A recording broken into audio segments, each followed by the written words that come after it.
We become by ceasing to be what we are.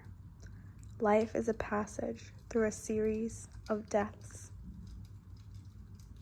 There's something so cozy about just wrapping up in a warm blanket with the fireplace on, which, although technically it's just a screen, I do feel the warmth. And yeah, perhaps it's totally psychological, but I'm not complaining. So today's Monday night, and it's currently, I think, 6:45 p.m. And I'm currently reading The Reconstruction of Religious Thought in Islam by Muhammad Iqbals, which is a totally dense book, and I gave myself a goal of reading like 32 pages a day because I totally want to finish this book by the end of the week. Starting my winter classes, inshallah, on Saturday, and it's a 2-week intensive course since I'm taking 2 winter classes. So totally looking forward to that. It's going to be so busy for the next 2 weeks, and I'm totally looking forward to it and learning as much as I can, but it's totally also very exhausting, which is why I need to finish as much as I can, if not this entire book, before Saturday, inshallah.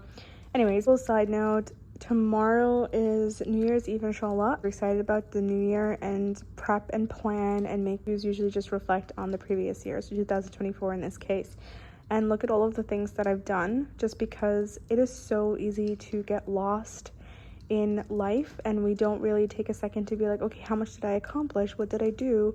And we just move with the flow of life.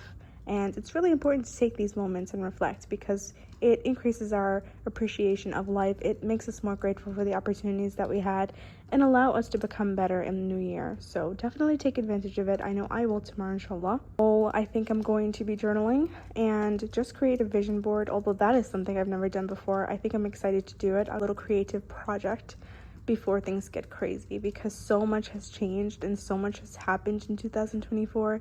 It is absolutely crazy to think that everything that did happen happened, subhanAllah, but that's just the nature of life. Everything happens as Allah subhanahu wa ta'ala wills, and it's really important for us to take a second, be grateful, and understand, okay, what's the next step in life? How do I want to improve? How can I be a better Muslimah in our case? What can I do for my community? What can I do for Islam, for my parents, for my family, for my friends, etc.?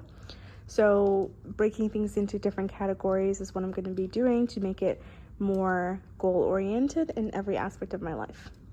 This bit in this book that I wanted to share in regards to the state of consciousness in life, which is a super complex theory that Iqbal discusses, but what I wanted to share is that his view, and I just find this relevant for the upcoming New Year planning and just reflection on the past and in regards to our purpose and the direction that we want to head in. But basically, just to summarize this paragraph right here, Iqbal basically states that the past influences the present, but it doesn't define our entire consciousness, because thoughts and goals determine how we feel right now. It completely influences our perception, but it also guides us in regards to our future. So the past and the future do play a significant role in how we experience the present. And I think a lot of people don't really consider the future as playing any sort of role in regards to our consciousness, because it's something that we have not yet reached. But according to Iqbal, consciousness is a blend of memory, which is the past, and imagination, which is the future. And reality is not random, but rather it has a purpose and it has direction based on the experiences, or the concept of pure time, which is the past, the present, and the future. So in his theory, the future is technically in the present in a different time continuum, which is mind-blowing.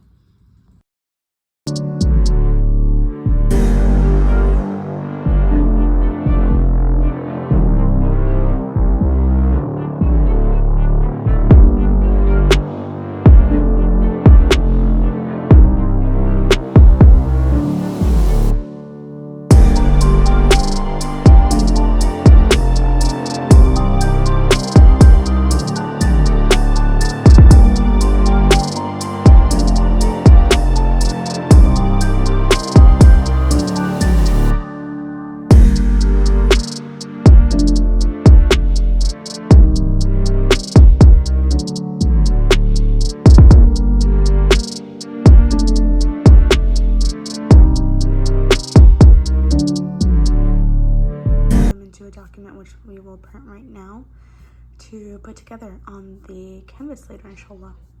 So I spent the day basically breaking down my 2025 goals within categories. So I focused on personal, marriage, or family, academic, and more familial and financial. And I thought this was really good because I didn't want it to be super overwhelming and difficult for me to comb through the goals and the things that I wanted to accomplish. So I thought this was much better to just pinpoint the main areas. I don't like planning my life out year to year in a too detailed way because I'm so aware that a lot of things can happen, and I like to hold myself responsible, and I just don't think it is the right move for me to do that. So I felt like this was a lot more super like organized for me and a lot more beneficial, inshallah. And on this side, what I did was that I broke down 2024 from January all the way to December on everything I was able to do this year. And subhanAllah, it was such a great task to do this because you don't realize how much happened within a year, and you don't realize all of the adventures and things that you were able to do within such a short period of time. 365 days sounds super quick, but subhanAllah, the things that you can do within that time is just mind-blowing, that Allah subhanahu wa ta'ala gives us the opportunity to do these things, to grow, to learn, and to become better in every aspect of our lives. So this was really nice. And what I did as well to create this list was that I went through the photos in my photo album of the year too. So it was super sentimental, but it was absolutely beautiful, and it was such a nice reflection. When my husband returns, we are going to be working on our vision board. As you guys saw earlier, I was able to print out all of the photos that I wanted to use.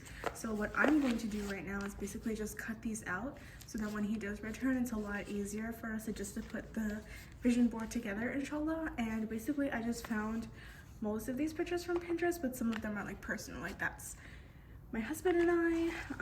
But yeah, most of them are from Pinterest and Google, just to create this 2025 vision board. كذلك يوحي إليك وإلى الذين من قبلك الله العزيز الحكيم له ما في السماوات وما في الأرض وهو العلي العظيم تكاد السماوات يتفطرن من فوقهم والملائكة